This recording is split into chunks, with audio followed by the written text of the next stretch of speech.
Assalamualaikum warahmatullahi wabarakatuh. Perkenalkan, nama saya Agung Gintara dengan nomor induk mahasiswa 2020004010 dari Universitas Sarjana Wiyata Tamasiswa Yogyakarta. Nah, pada video kali ini saya akan membahas tentang penggunaan metode kontekstual dalam model-model pembelajaran matematika. Nah, kali ini dengan metode pembelajaran kontekstual kita akan melihat bagaimana pembelajaran dengan metode tersebut. Nah, sebelumnya saya sudah melakukan prakteknya dengan video hasil dari pembelajaran tersebut. Nah, pada saat itu saya sedang melaksanakan les dan saya memberikan materi tentang pembelajaran kontekstual, tentang pendekatan kontekstual dengan materinya aritmatika sosial. Nah, untuk itu saya akan menjelaskan bagaimana pembelajaran kontekstual itu berlangsung selama saya melakukan les tersebut.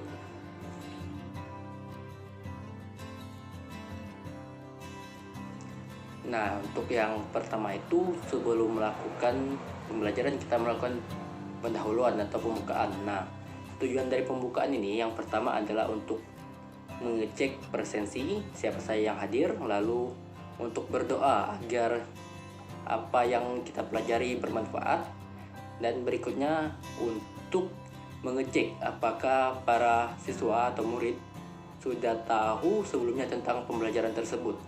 Seperti yang saya ambil itu adalah aritmatika sosial, maka yang saya jelaskan tentang apa itu keuntungan, apa itu kerugian. Nah, kita lihat apakah hal tersebut sudah dipahami dahulu oleh anak murid atau siswa yang akan kita ajar. Nah, itu lalu untuk menjelaskan tujuan pembelajarannya untuk apa, lalu bagaimana pembelajaran tersebut. Nah, itu tujuan dari pendahuluan.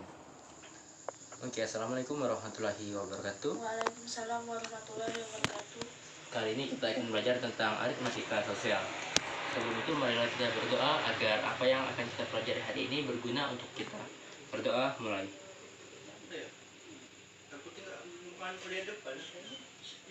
Berdoa selesai. Oke, untuk pertama tentang aritmatika sosial kita akan sesi tanya jawab dulu. Untuk pertama, apa itu untung? Ayo, apa itu untung? Saya tidak tahu. Kalau rugi?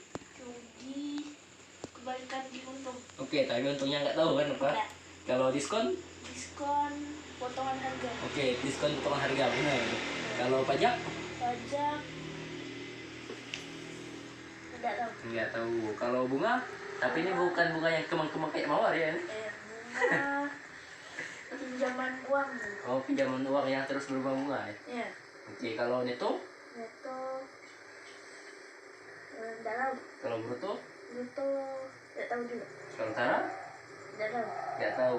Oke, pada materi aritmatika sosial kita akan membahas tentang hal-hal tersebut, seperti persentase keuntungan, persentase kerugian, diskon, pajak, lalu menghitung bunga, menghitung apa itu neto, bruto, dan tara. Oke, untuk materi aritmatika sosial yang akan kita bahas adalah hal-hal tersebut. Iya. Nah, ini untuk materi ini sebenarnya sering kita alami. Contohnya kayak kita pergi ke toko. Nah, nanti di toko kegiatan jual beli itu pasti ada yang namanya keuntungan, Iya. kerugian. Nah, itu yang akan kita bahas pada kali ini tentang aritmatika sosial. Iya. Nah, lalu berikutnya adalah kegiatan inti. Nah, kegiatan inti di sini adalah menjelaskan materi-materi yang akan kita ajarkan. Seperti menjelaskan apa itu keuntungan, apa itu kerugian, tapi dengan dibalut dengan kegiatan-kegiatan sosial, dengan hal-hal yang berkaitan dengan kehidupan kita. Nah, seperti yang kita ambil itu aritmatika sosial, sudah pasti membahas tentang keuntungan, membahas kerugian, membahas bunga, membahas neto, bruto. Nah, itu dikaitkan dengan keadaan-keadaan sosial, seperti soal-soal cerita nanti. Seperti seperti bagaimana mencari keuntungan, bagaimana mencari kerugian, bagaimana menghitungnya. Nah, juga ditampilkan video, nanti video lalu gambar-gambar agar imajinasi siswa tersebut terbuka.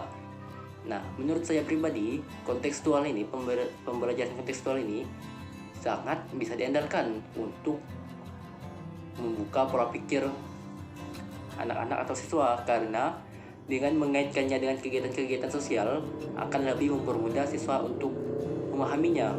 Seperti ketika kita menjelaskan tentang nanti neto, bruto, nah sama tara kan, itu ada hubungannya dengan snack. Nah, karena ada hubungannya dengan makanan ringan, snack pasti bisa dipikirkan oleh anak-anak, juga bisa dengan mudah diingat. Oh, jadi neto itu berat bersih. Nah, berat bersih itu ada di makanan biasa. Nah, kan lebih mudah juga diingat nanti. Bagaimana dengan neto, bruto, lalu dengan mengaitkan dengan hal-hal yang sedang naik daun atau sedang tren, seperti saat ini kan banyak kejadian tentang pinjaman online. Nah, apa itu pinjaman online? Itu juga bisa dibahas pada pembelajaran kontekstual, karena itu juga termasuk ke dalam aritmatika sosial, yaitu bunga. Nah, itu juga bisa dibahas agar anak murid bisa lebih paham tentang apa itu bunga. Bunga itu sejenis tumpang ya? Oh, bukan. Nah, bunga itu adalah hasil yang terus bertambah dalam jangka waktu tertentu. Bisa dikaitkan dengan meminjam uang di bank, atau bisa dikaitkan dengan itu pinjaman online. Nah, dengan mempermudah, dengan mengaitkan dengan hal-hal sosial, bisa mempermudah ingatan murid. Nah, itu tujuan dari kegiatan inti pada pembelajaran hari pertama.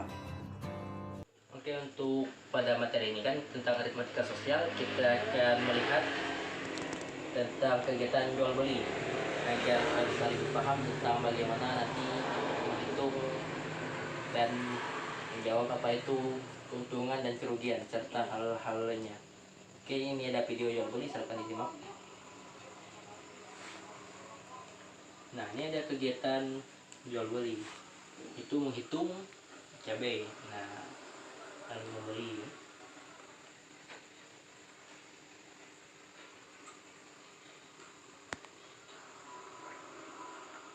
Nah, oke. Kalau gitu dari video ini bisa kita lihat bagaimana tentang penjual tersebut pasti akan mencari keuntungan ya. Iya. Akan mencari keuntungan, bukan mencari kerugian. Iya. Oke, untuk itu tahu bagaimana cara melihat apakah itu untung atau rugi? Gak tahu? Tidak. Oke, untuk mencari keuntungan itu harga jual. Ini pertama harga jual. Harga jual dikurang modal atau harga beli. Modal itu sama dengan keuntungan. Keuntungan. Nah, tapi kalau modal nanti dikurang dengan harga jual itu sama dengan kerugian. Nah, intinya untuk melihat ini, apabila harga jual lebih besar daripada modal, itu adalah untung. Oke, pinter. Tapi kalau harga jual lebih kecil dari modal, itu adalah rugi. Oke, itu cara kita menentukan apakah penjual itu mendapatkan keuntungan atau kerugian. Nah, kalau contohnya kalau kita menjual kursi, nah kursi itu kita bikin dengan total modal 500.000 dan kita jual 600.000, apakah itu untung atau rugi? Jika kita bikin modalnya 500.000 lalu harga jualnya 600.000, apakah itu untung atau rugi? Itu rugi. Masalah itu untung. Karena harga jualnya lebih besar dari modal. Nah, harga jualnya 600.000, modalnya 100.000. Jadi 500.000, jadi untungnya 100.000. Oke. Itu untuk kita menghitung apakah mendapatkan untung atau rugi. Contoh lainnya, kalau kita berkebun buah. Nah, buah itu selama kita menanamnya totalnya atau kita beli buah, kita sebagai supplier Iya. kita beli buah seharga 50.000, tapi kita jualnya seharga 45.000. Apakah itu untung atau rugi? Belinya 50.000. Belinya 50.000, jadi modalnya 50.000. Modal 50.000. Nah, terus harganya yang kita jual 45.000. Oh, rugi. Oke. Kita ruginya sebanyak 5.000. Oke, pinter. Jadi udah tahu kan bagaimana menghitung untung atau rugi? Iya. Oke, sip. Nah, jeda alasan dulu. Nah, kita akan menghitung bagaimana persentase dan tahu persentase kerugian dengan rumus ini.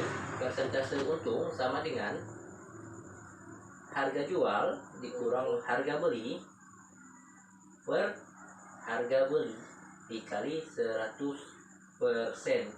Ini untuk menghitung persentase keuntungan. Nah, untuk menghitung persentase kerugian sama dengan kebalikannya.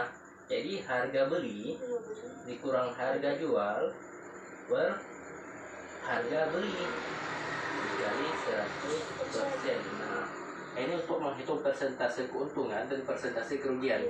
Yang bawah kerugian rugi, yang atas untung. Jadi dari rumus ini yang akan kita hitung nanti bagaimana persentase keuntungan untuk kerugian. Nah, untuk itu nanti rumus ini dicatat biar bisa paham bagaimana cara menghitungnya. Oke, untuk berikutnya tentang diskon dan pajak. Nah, pajak yang akan kita lihat ini tentang pajak bumi bangunan biar enak. Oke, untuk itu bisa dilihat di sini.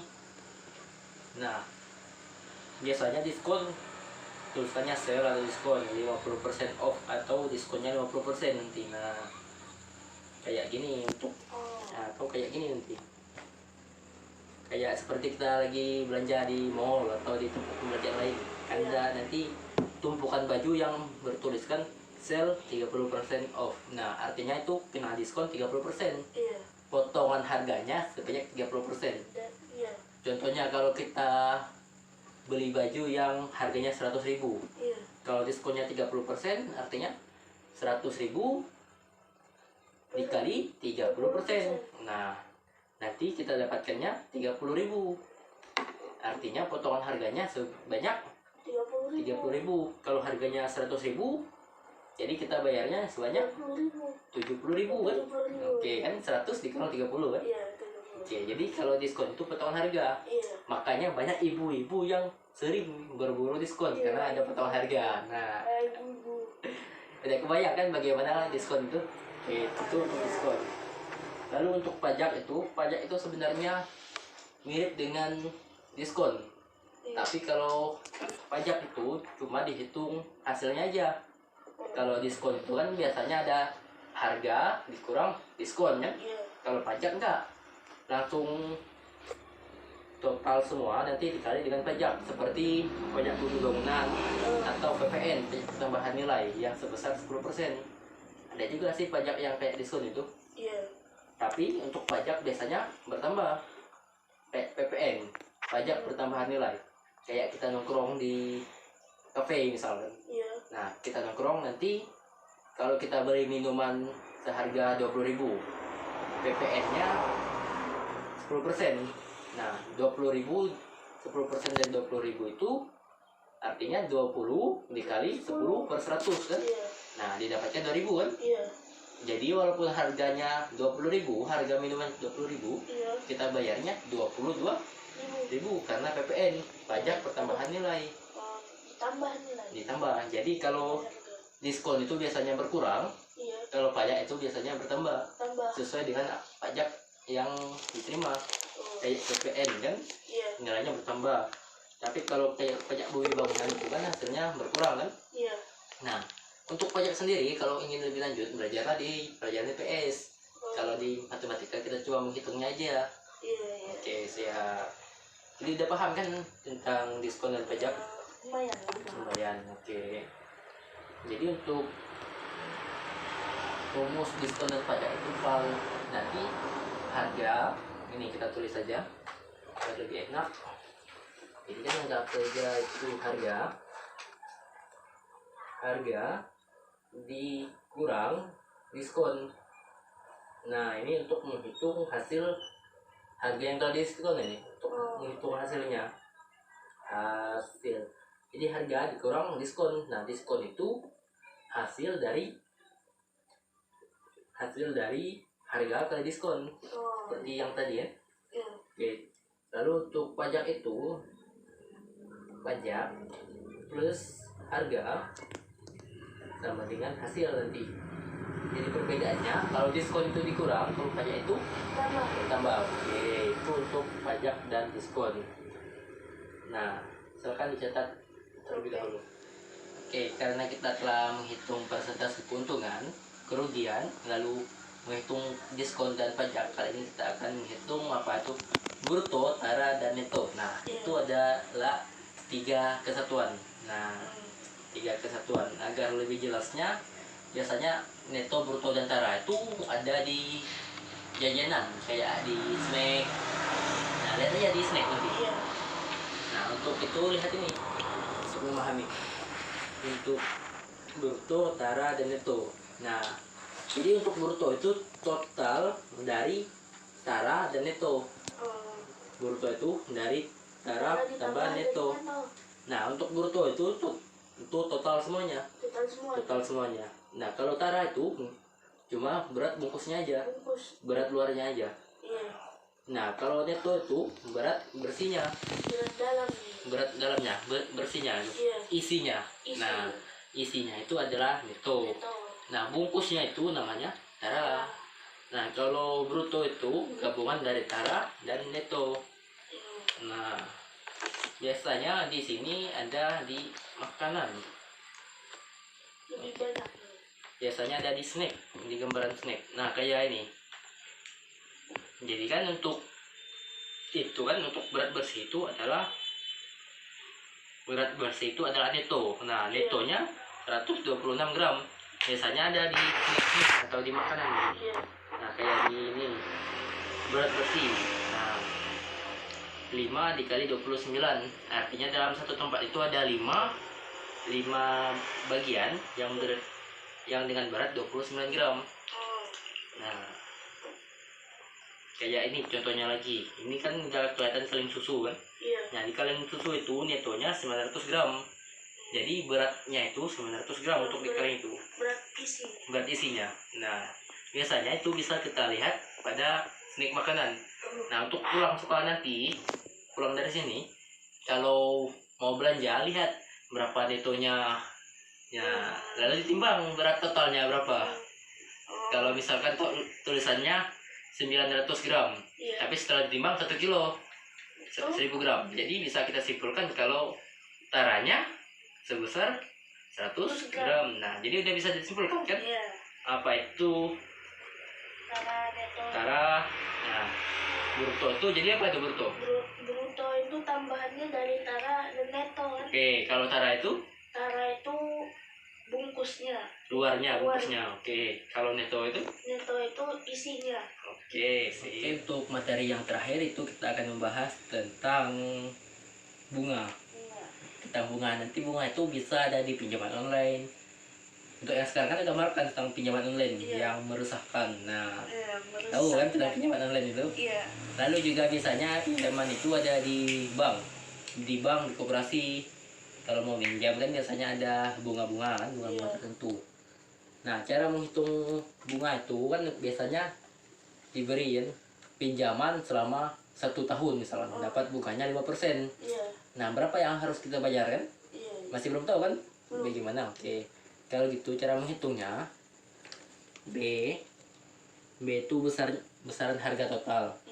Nanti N dikali B dikali M.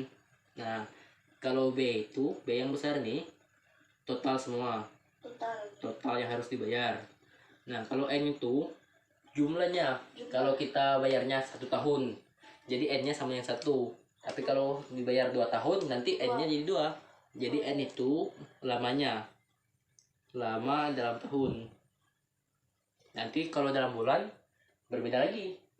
Beda. Kalau B itu bunganya berapa persen?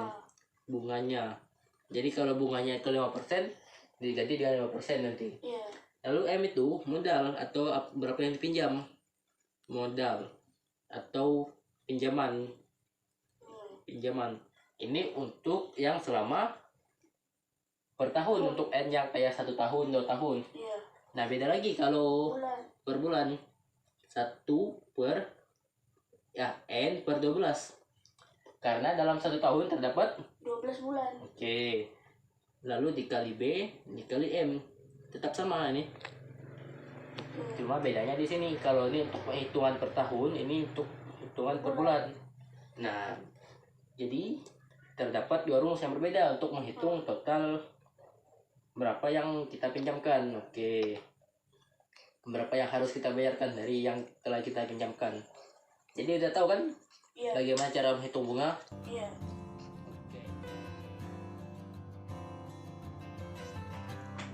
Nah, untuk penutup karena saya menggunakan waktu les, waktu 120 menit. Nah, 10 menit pembuka, 100 menit kegiatan inti, dan 10 menit penutup. Nah, untuk penutup ini, sebenarnya penutup ini menyimpulkan apa yang telah dipelajari. Seperti katanya, jadi hari ini apa saja yang telah kita pelajari, kan? Lalu rumus apa saja yang telah kita catat. Nah, itu sangat bisa berpengaruh karena nanti juga bisa untuk menstimulan ingatan agar terus bisa paham tentang apa yang dipelajari. Seperti rumus apa saja yang telah kita catat, kan nanti anak murid cek rumus apa yang telah mereka catat. Nah, lalu ditutup dengan membaca doa dan salam. Nah, membaca doa dengan tujuan agar ilmu yang kita pelajari akan berguna bagi kita semua. Oke, jadi untuk pelajaran hari ini kita sampai sini aja untuk materinya. Iya. Oke, untuk kesimpulannya, jadi rumus apa saja yang telah kita tulis, yang telah kita pelajari? Rumus pajak untung, Untuk untung, kan persentase keuntungan, lalu Iya. persentase kerugian, Oke, lalu kita menghitung diskon. diskon, Oke, lalu pajak, pajak. terus Lalu menghitung bunga. bunga Dalam tahun dan bunga. dalam bulan, Oke, lalu ada neto. tara, bruto. Oke, jadi udah ditulis kan? Udah. Jadi kesimpulannya udah ditulis rumus apa saja untuk kita menghitung yang akan kita pelajari, yang telah kita pelajari hari ini, kan? Iya. Oke. Jadi untuk itu apa ada yang ingin ditanyakan tentang pelajaran hari ini? Tidak. Tidak. Oke, terima kasih. Untuk itu, agar ilmu ini menjadi semakin bermanfaat, marilah kita berdoa agar ilmu ini menjadi berkah bagi kita semua. Berdoa dimulai. Berdoa selesai. Oke, untuk itu saya akhiri pertemuan pada hari ini. Wassalamualaikum warahmatullahi wabarakatuh.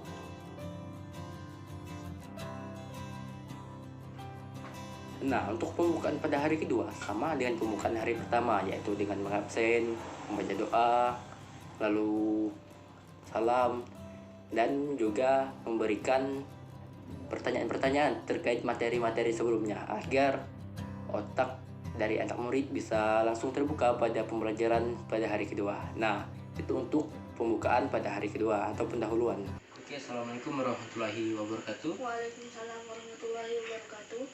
Oke, untuk memulai pertemuan kedua kali ini kita akan berdoa dulu agar yang akan kita pelajari hari ini bermanfaat untuk kita semua. Iya. Berdoa mulai. Berdoa selesai. Nah, sebelum kita mulai kegiatan inti, saya akan bertanya. Pertama, apa itu untung?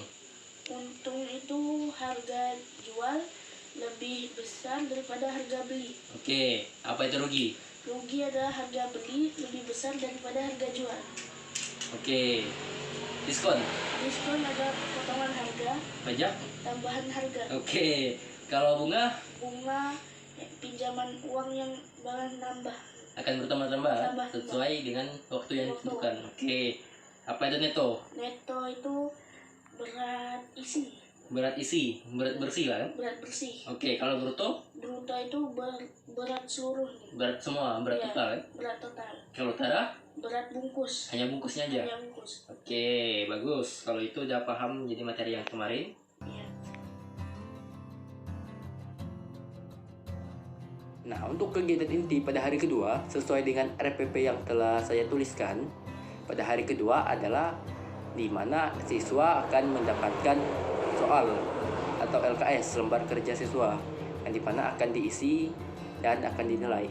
Nah, sebelum diberikan LKS, siswa akan disuruh mengingat atau membaca materi-materi sebelumnya. Lalu diadakan sesi tanya jawab.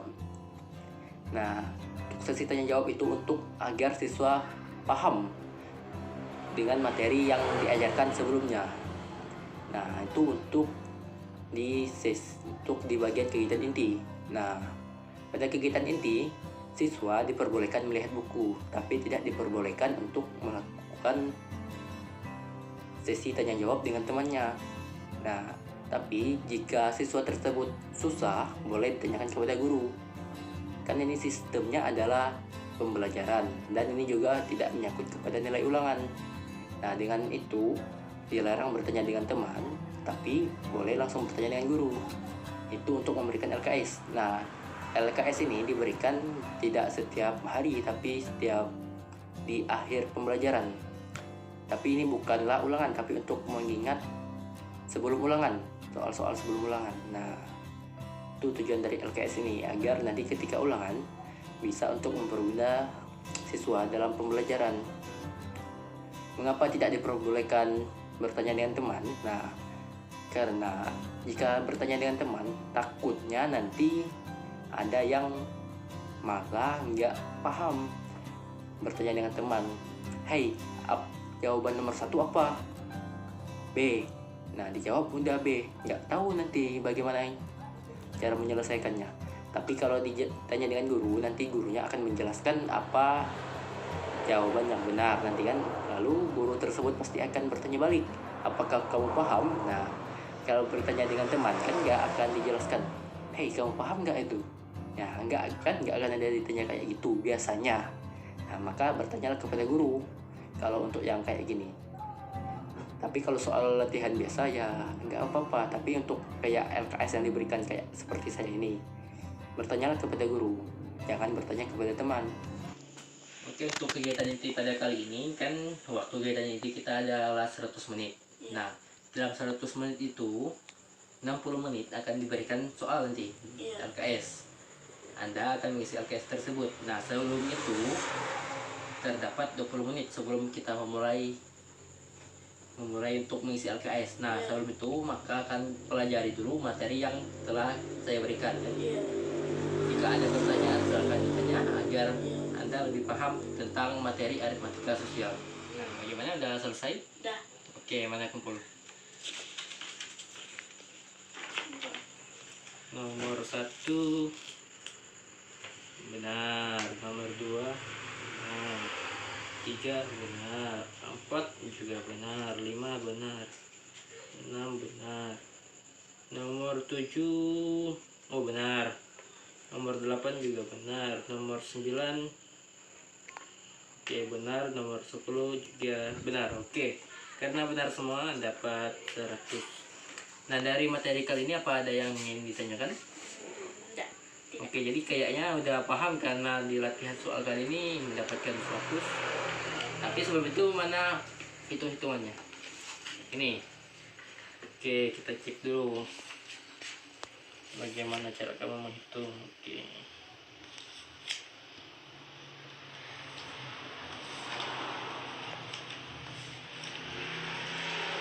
Sip. Cara menghitungnya juga benar dan masih nggak ada pertanyaan untuk materi kali ini? Tidak, jadi udah paham kan tentang aritmatika sosial. Nah, untuk penutupan ini kan pada kegiatan inti kan sekalian dikoreksi kan bagaimana hasilnya. Nah, untuk penutupan ini ada ice breaking. Karena kan habis pusing-pusing belajar harus ada sedikit pelepasan penat atau pelepasan dari beban pikiran. Nah, untuk itu diadakan ice breaking dengan melatih kefokusan seperti latihan kayak Simon berkata. Nah, itu untuk melatih kefokusan. Simon berkata pegang kuping. Simon berkata pegang hidung. Nah, itu bertujuan untuk melihat apakah anak murid masih fokus Lalu sekalian seperti merefreshing otak agar tidak terlalu terbebani habis belajar. Nah, lalu diadakan tanya jawab apabila tidak mengerti dengan soal tersebut, dan diakhiri dengan membaca doa dan salam. Semoga yang dipelajari menjadi berkah bagi kita semua. Nah, itu untuk penutupan hari kedua, yang intinya adalah hari kedua telah selesai mempelajari aritmatika sosial selama 2 pertemuan dengan 1 pertemuan 120 menit. Nah, oke, karena sudah paham tentang itu dan di latihan soal juga dapat 100, maka oleh karena itu kita bisa tutup pertemuan kedua ini dengan aritmatika sosial. Materi ini adalah telah selesai kita pelajari. Oke, untuk berikutnya kalau masih mau belajar tentang materi-materi lainnya, silakan datang ke tempat les ini, yaitu Gentara Lesson Prepared.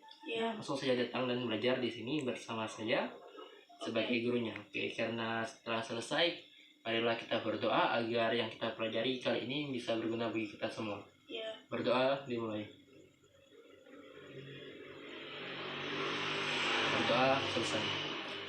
Oke, untuk dalam 2 pertemuan ini apabila terdapat salah kata dari saya mohon maaf. Selaku pengajar pada tempat les kali ini, saya akhiri. Wassalamualaikum warahmatullahi wabarakatuh. Waalaikumsalam warahmatullahi wabarakatuh.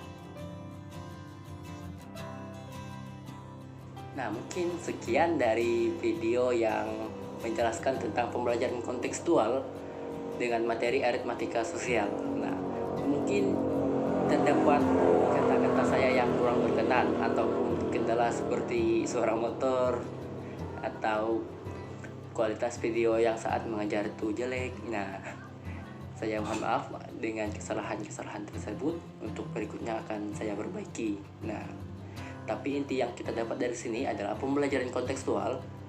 Dari yang telah saya laksanakan, pembelajaran kontekstual itu dengan metode kontekstual bisa dengan mudah membuat imajinasi pada anak-anak, di mana ia akan berpikir langsung seperti membahas diskon.